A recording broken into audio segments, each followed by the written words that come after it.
Hey guys, this is Danielle here. I posted a teaser to Instagram just letting you guys know that I was going to sit and have a quick chat with you guys today about getting a GST number for your small business, kind of identifying at what point you need to do that and a little bit on what that means for your business. So we do deal with a lot of small businesses doing what we do, obviously, and when we come across small businesses, we always want to determine whether or not you're a sole proprietorship or an incorporated business. Now, what I'm going to talk to you guys about regarding GST applies to both. So you may be an incorporated company that makes less than the threshold and you don't need a GST number, or you might be a sole proprietorship and be under the threshold and not GST, or not need GST. Or as we go forward, you'll see that, there's lots of instances where people will get a GST number initially, but let's dive right into it. So I'm going to post a couple of resource articles on Facebook after I'm done with this tax talk as well, so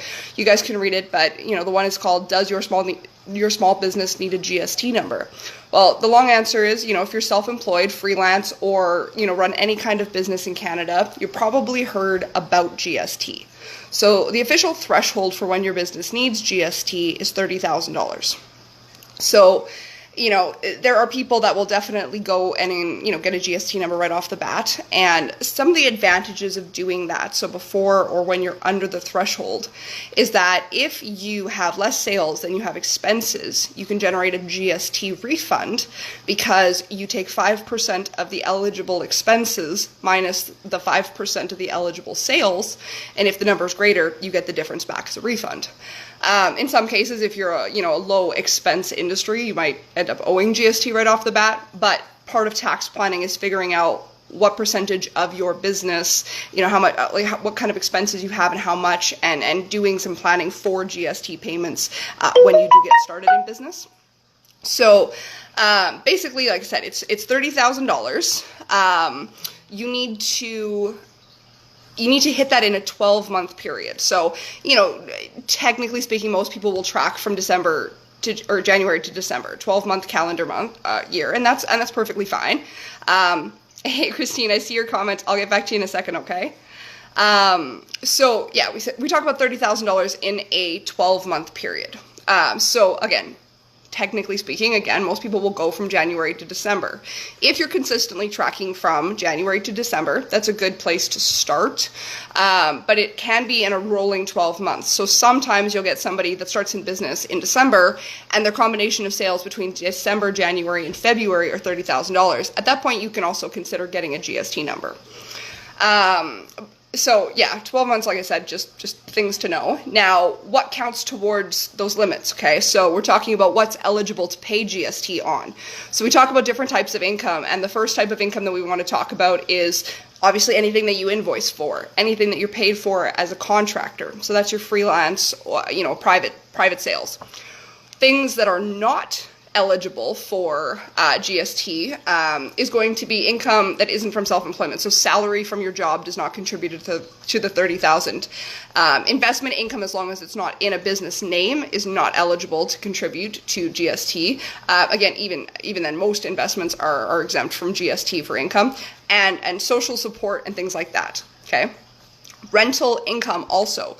Any kind of rental income is not eligible. You don't charge GST on it as long as it's residential. There are some exceptions in commercial, and we can talk about that in another video. But if you have like a small rental property at home and you collect rent income on it, you don't have a GST number. If you get a grant from the government to run your business, that also does not qualify as GST. You don't pay GST on that. There are definitely industries that are GST exempt. Some of those are medical, something to do with like wholesale groceries, excuse me, and some education. I will do another video on exactly what types of industries you do and do not pay GST on, but we're briefly touching on that today. Now, it's important to note that when you do hit the threshold and you are aware that you need GST, you have to do it on a volunteer basis, which means CRA is not going to send you a notice because they don't necessarily put two and two together between your personal return and you needing a GST number. Now, occasionally they do, and if they catch you and you've, not claimed a GST, it's up to their discretion whether or not they go back and do it as a back calculation for several years. Most of the time, if it's been a first year and you hit 30,000 and nobody told you about needing a GST number, you're not going to jail. Okay, they're just going to give you a little bit of a slap on the wrist and say you need to get a GST number now. So then we go and we get you a GST number, and once you have it, you need to file regardless of whether you hit $30,000 in sales or not. So if one year you hit $30,000 and you get a GST number, awesome. And then the next year you only make 10 grand, you still have to claim the GST. You could make 0 sales and you could have expenses. You can still collect the GST on the expenses within reason. Obviously, we don't want to show 0 income and $10,000 worth of expenses. Some businesses do have that sometimes if they're a startup and things like this. So that's very important. But yeah, basically, you can do GST registration a couple of different ways. Hey, Kelly, awesome. Yeah, play it on repeat, and we're going to go through a ton of stuff here. I got a little ways to go, so watch it from start to finish, and it should have everything you need to know about GST. So, like I said, when you're ready to register for GST, you can do it a couple of ways. You can search business registration online.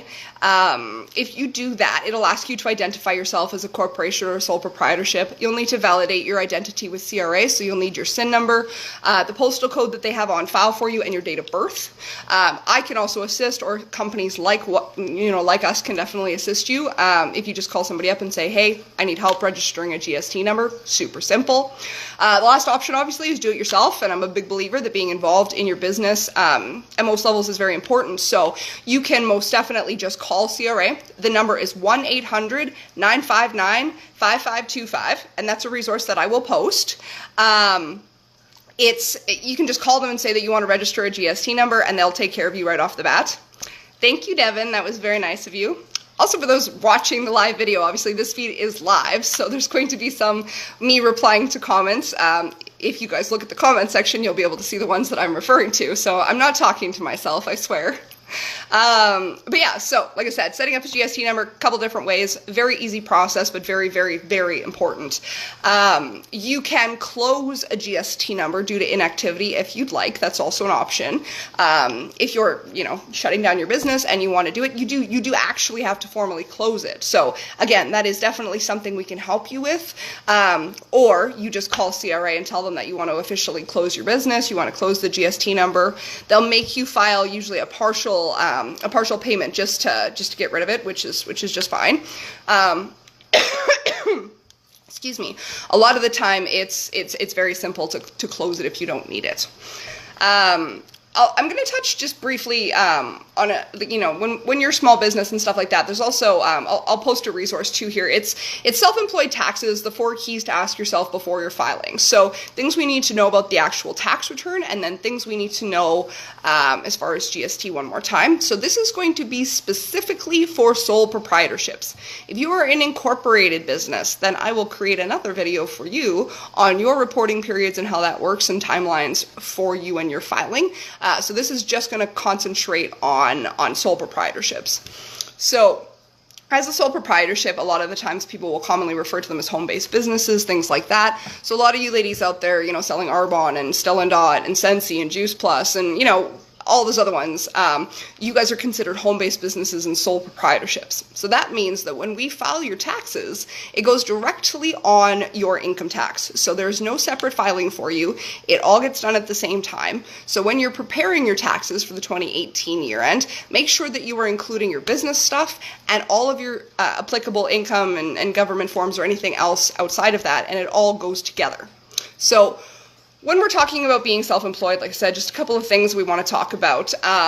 When it comes to the filing deadlines, I'm going to highlight something very quickly first, and then I will tell you about what the guidelines are.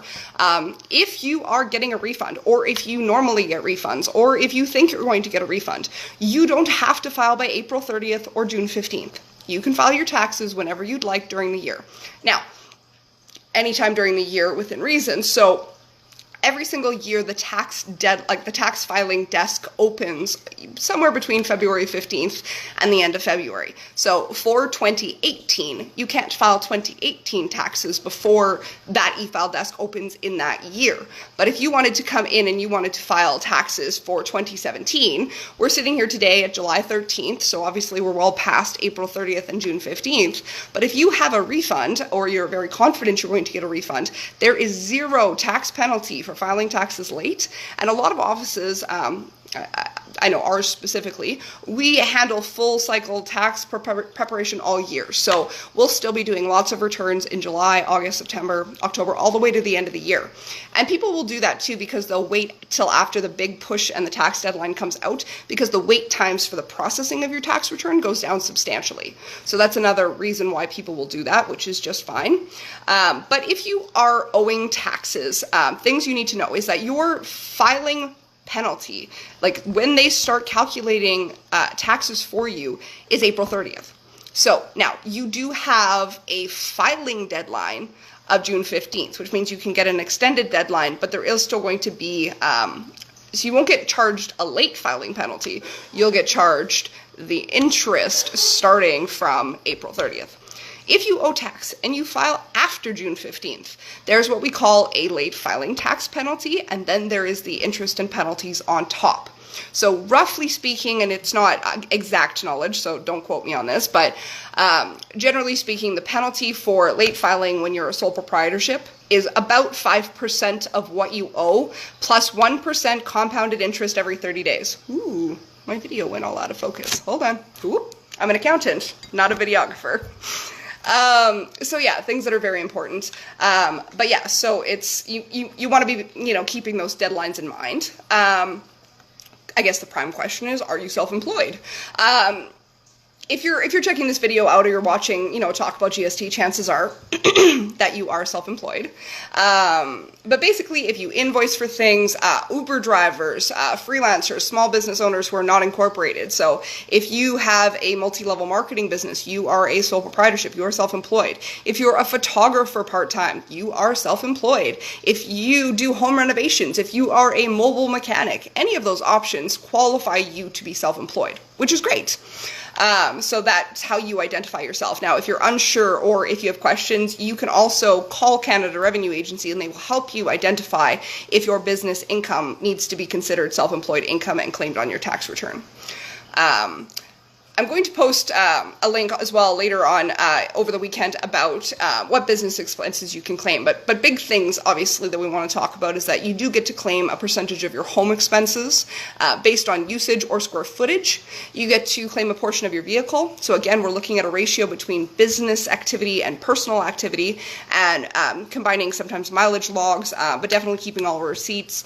That's a big component for people, as well as depreciation on a personal vehicle, which is very important.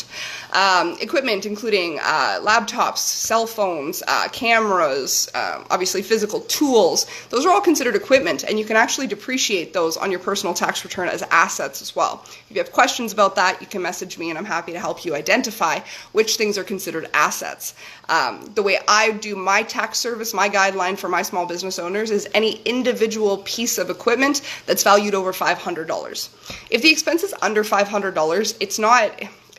Sometimes it just makes more sense to take what we call the blunt expense in the given year.